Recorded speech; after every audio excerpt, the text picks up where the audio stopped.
welcome back. While I've been fighting that door, waiting for the glue to dry, I've been trying to... So here is one of the working side counters. I need to stain it, actually. Yeah, I need to stain it. I have a leg problem here.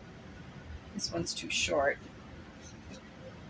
I like this view of it better, but I think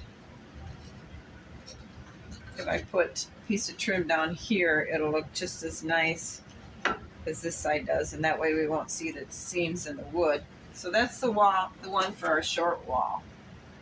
Now this one,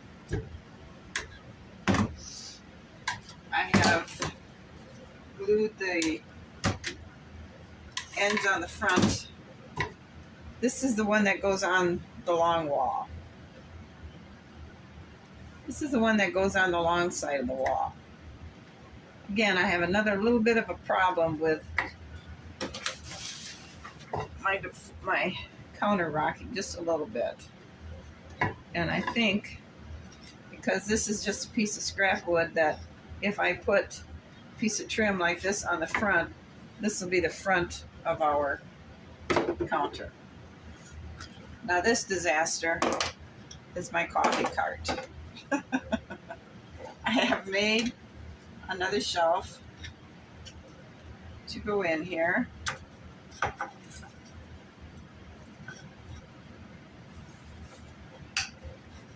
Like that. And then I'll put another shelf down here. And for the wheels, I was thinking something like this. Maybe,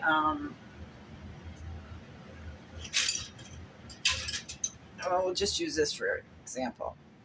I would take a block. You know what? Maybe I could cut 4 of these off really, really tight, and then I could just drill little holes in, because this hole is too big. It's just simply too big for any dowel I have.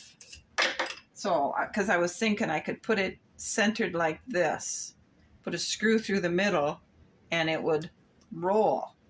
So maybe if I were to take this dowel here and cut the wheels, and then I could just screw them into the leg, because we'll have another shelf down here to support the legs.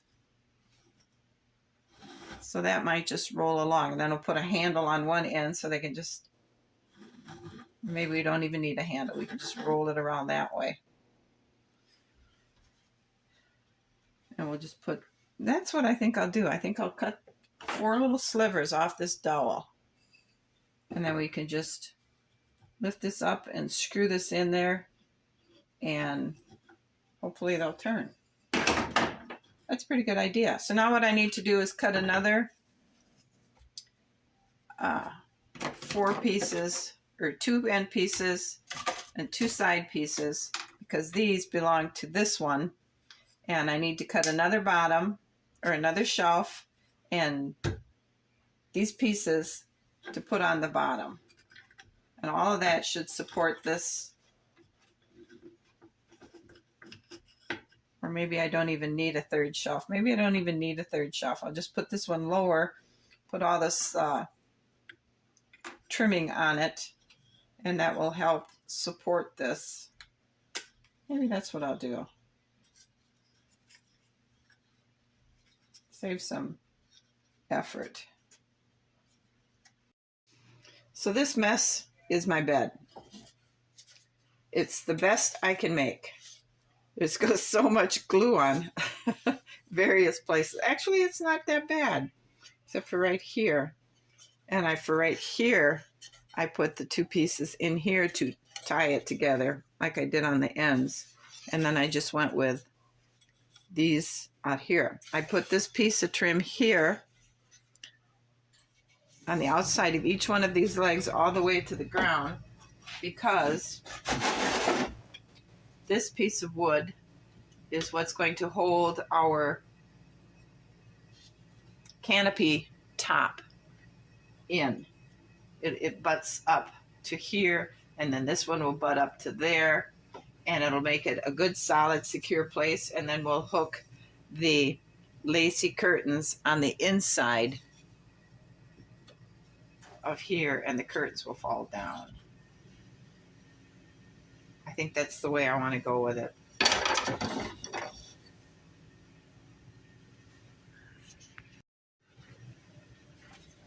Now this is the sideboard for the dining room. I took and I cut this fancy trim and fit it around what's going to be our countertop. And we're going to glue it flush with the top here. And then I think for the front down here, I'm going to make some kind of a artificial front. And then I'm going to maybe, you know, like going down here. And then I'll put maybe like some popsicle sticks across the front for drawer handles. So you think there's drawers there for storage, but there isn't really. It's going to be non-functioning. It's just going to be artificial.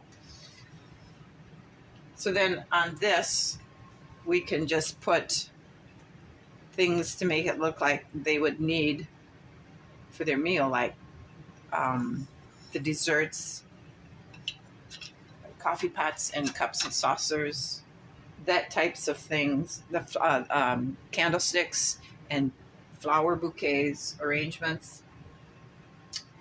I think we'll do that after we put the floor down. We're going to use an antique oil finish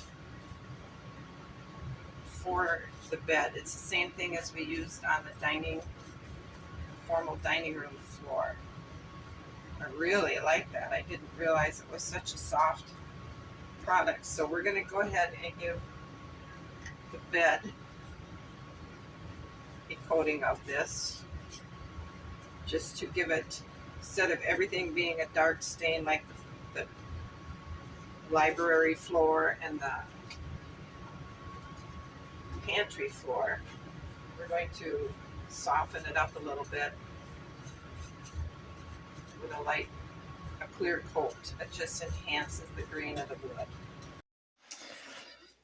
Okay, our side counter has got the drawer fronts gluing on it, and as soon as that's dried, I'm going to go ahead and get it glued in. I'll get the trim on, and then we'll go, and I have everything removed from the pantry. I have the side counters, the coffee cart, everything. And I'm going to try to glue the food into the bowls, so that, because it's really hard to handle this stuff because it's so tiny. These are our turkeys. This is our meatloaf. These here are boiled potatoes. Where's the other one? Here, boiled potatoes, biscuits, peas, a little leaf lettuce with tomatoes, our green beans, peas and carrots, sliced tomatoes, sliced ham, some more biscuits, our bowls of butter. These are more biscuits. These are turkeys. This is corn on the cob. And then back here I have more meatloaf and more salad, more bread. These are bowls of fruit. So I'm going to try and figure out how to get this stuff all glued in. I emptied the China hutch so I could figure out how to get this stuff to work.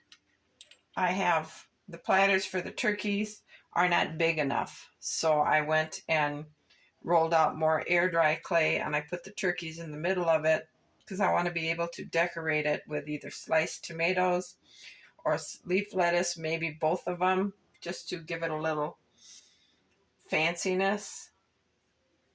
So what I'm doing right now is just cutting the turkey up.